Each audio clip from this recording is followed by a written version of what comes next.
반갑습니다. 13장 14장은 가데스 바네아에서의 실패한 내용입니다. 정탐꾼들 중 10명은 백성을 선동하여 하나님을 원망하게 하였고 불신앙으로 이끌었습니다. 그들은 결국 죽음의 심판을 당하였고 20세 이상의 사람들 역시 40년을 광야로 떠돌며 죽어가야 했습니다. 당시 20세 이하인 친구들도 어른 세대들의 불신앙으로 말미암아 그들의 장례를 치르면서 광야 40년을 돌아야 했습니다.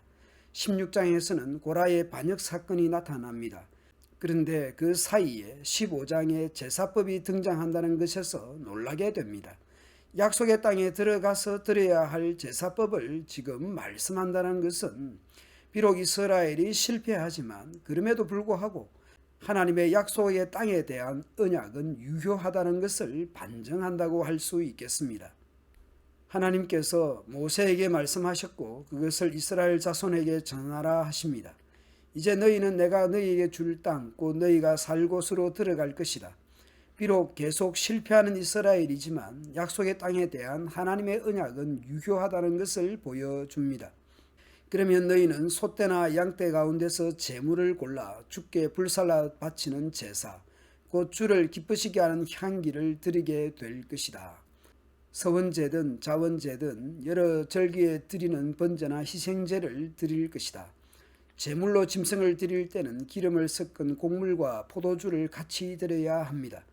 만약 짐승 제물이 어린 양이면 곡물 약 2.2리터, 기름 0.9리터, 포도주 0.9리터를 같이 드려야 합니다. 만약 번제나 서약을 지키는 제사나 화목제에 수송아지를 바칠 때는 고운 밀가루 6.6리터에 기름 1.8리터를 섞은 소제와 전제로 포도주 1.8리터와 함께 바쳐 나 여호와를 기쁘게 하는 향기로운 화제가 되게 하라.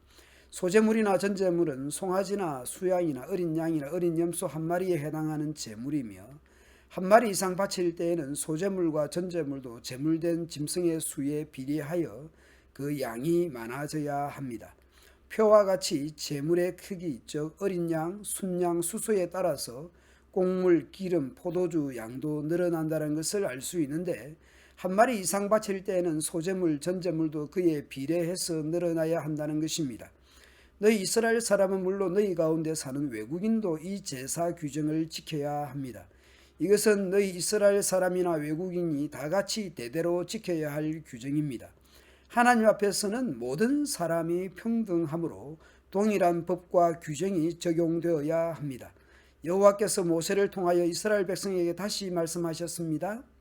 너희는 내가 인도하는 땅에 들어가 그 땅에서 난 양식을 먹을 때에 그 중 일부를 나 여호와에게 예물로 바쳐라. 처음 거둔 곡식으로 빵을 만들어서 타작한 곡식을 바칠 때처럼 들어 올려 바쳐라. 너희는 처음 거둔 곡식으로 빵을 만들어 바치는 이 특별한 예물을 나 여호와에게 대대로 바쳐야 한다. 출애굽한 이스라엘은 거듭 실패하고 잘못합니다.